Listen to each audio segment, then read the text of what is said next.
Welcome back. All right, just a fun little video idea I had today. And I know I've talked about expansion a few times lately, but I thought, let's take a look. Let's take a look at how it works if you just have Atlanta and Houston join the league. And I know Gary Bettman said, we're not expanding right now. But again, with other information that's out there, it may just be a matter of finding an expansion fee that potential owners are willing to say, all right, we're going to pay that. Apparently, the $1 billion might be a little bit high, and I'm not going to argue it's not. For all of the complaints people made about Vegas and Seattle and the choices they were able to make, look, their expansion fee. Go look up the expansion fees in NHL's history. Vegas and Seattle had to pay a lot. So the idea that they were given a good team out of the gate, I think is directly related to how much money they spent. You're going to take over $500 million from a city and go, but you have to be crap for 5 years because otherwise all those other fans are going to be angry. So you have to think that Atlanta and Houston will have a pretty good pick. And if they both came in at the same time, that's going to make teams kind of sort of panic, right? Because now you're losing 2 players per team. Now, the argument that it really waters things down and things get ugly in the NHL, I don't necessarily buy that because when a team is short 2 players, they're usually still able to go out win games.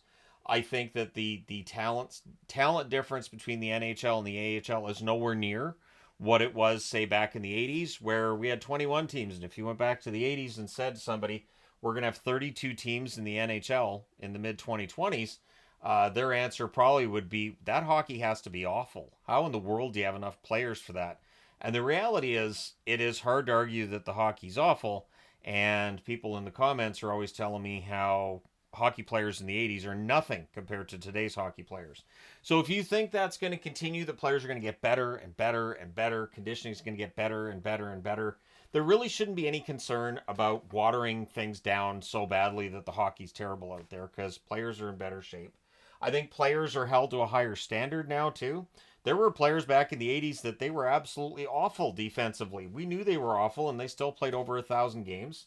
It was just kind of known that guy can't play defense, but he can get some points, so we're fine with it because you didn't have all the advanced stats back then and everything telling you this guy's hurting your entire team. But coming back to the scheduling issue, the first thing that stands out to me is something simple.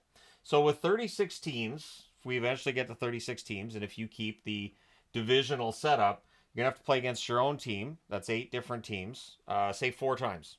You're gonna play against the other teams in your conference 3 times, and the other conference where you'd have 18 other teams twice. That's a 95 game schedule. That's where the union steps in and says, no, not doing that.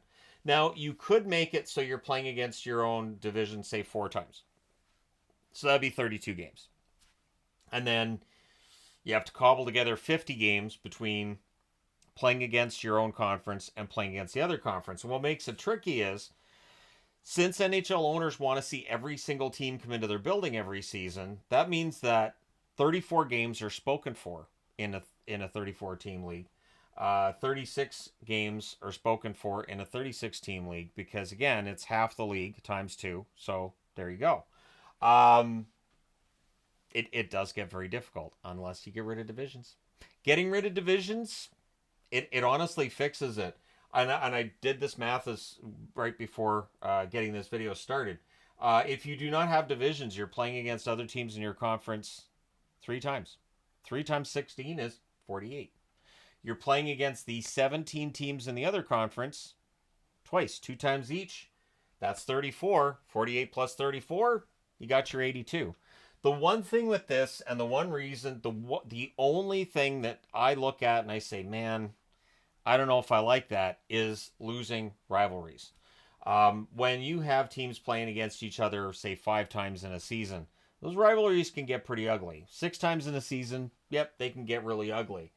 And ideally, I would love to see teams playing against other teams in their division 6 times. It's never going to happen again. I don't believe we ever see that again. The only way we would see that again would be if one conference only plays against itself and vice versa, right? So West plays West, East plays East, and there's no crossover between the 2 conferences.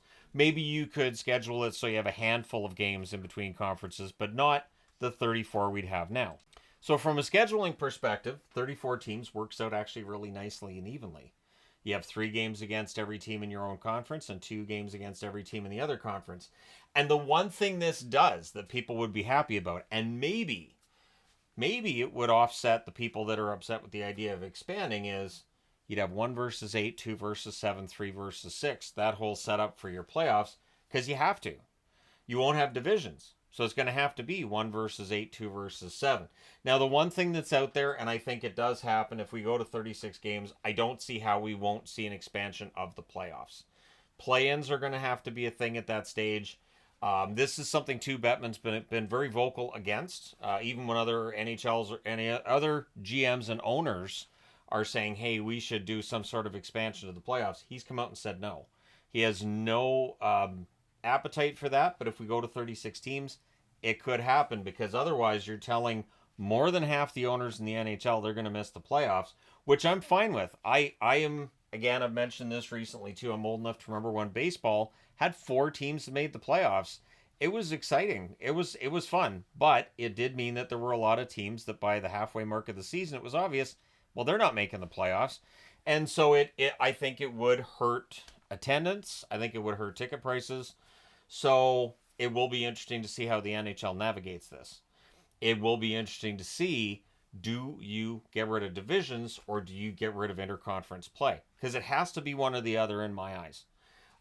Because of the fact that there are so many teams and the odds are there's going to be more, I think you could have an excellent schedule where it's just East playing East and West playing West. And think about it too. If you root for an Eastern-based team, they would never be on the West Coast. You would never have to worry about staying up till 1 in the morning to find out whether or not they beat San Jose or Anaheim. Their games are always going to be done at a good time. And then out west, too, you're not going to have to worry as much about your team being on the East Coast and playing a matinee game while you're at work, or while you're at school, depending on where you're at right now. I think from a scheduling perspective, it might make things a bit better to just have East versus East and West versus West. I don't think owners go for it. I don't think we're going to get there. But at some point in time, something has to give, because with wanting that balanced schedule and wanting to see all 33 other teams in your building, that means you're speaking for 66 games on the schedule before you even get into the extra games. So just playing 2 games against everybody is 66 games right off the hop, and that leaves 16 other games yet left to be spoken for. And oh hey, look, it can work out perfectly. And again, if you do away with divisions, it can absolutely work. You have 3 games against every team in your conference, 2 games against every team in the other conference, and you're all set. But let me know your thoughts in the comment section below. When we go to 34 teams, which could be any time, could be 5 years from now, could be 10 years from now, we don't know. The NHL hasn't officially opened the expansion process yet. I think part of the reason that Bettman's probably ticked off is because this information is leaking out here and there. The NHL not a big fan of that idea of information coming out that the NHL is looking at expanding. My guess is they're trying to figure out where those leaks came from and get rid of those. Or, let people know, hey, understand you're talking to the press. Knock it off. You guys want a team, right? So we'll see what happens from here. But I think the best route to go. And it's funny, too, because I was going to put the division names at the top and I didn't. Might be better that I didn't. Because what you have here is you have your Eastern Conference, your Western Conference, and that would be it. But again, I'd be sad about losing rivalries. Rivalries, as we've known them in the NHL, seem to be kind of going away. There are still those intense games between teams, absolutely. But again, when you're not playing against that team, say 6 times in a regular season, just that intensity isn't quite where it was, say, again, going back to the 80s. But there are definitely good parts, bad parts when it comes to looking at hockey, how it was and how it is now. And I would imagine that'll be the same going into the future. But let me know your thoughts. How would you schedule it? Would you look at maybe doing away with interconference play? And again, I know the owners never will. But if they did, it might make some sense. I'm just arguing that just from a perspective of, hey, we want to see some rivalries. And if you're on the East Coast, I think this is a great idea. And there might be some teams that be like, hey, great. And not only that, but for owners of some of these teams, it really cuts travel costs down a lot.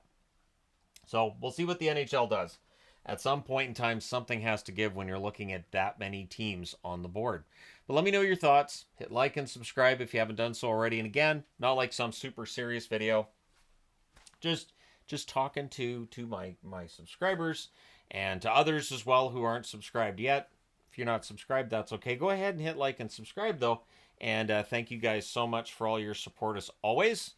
It's that fun topic for a rainy day. I will talk to you again soon enough.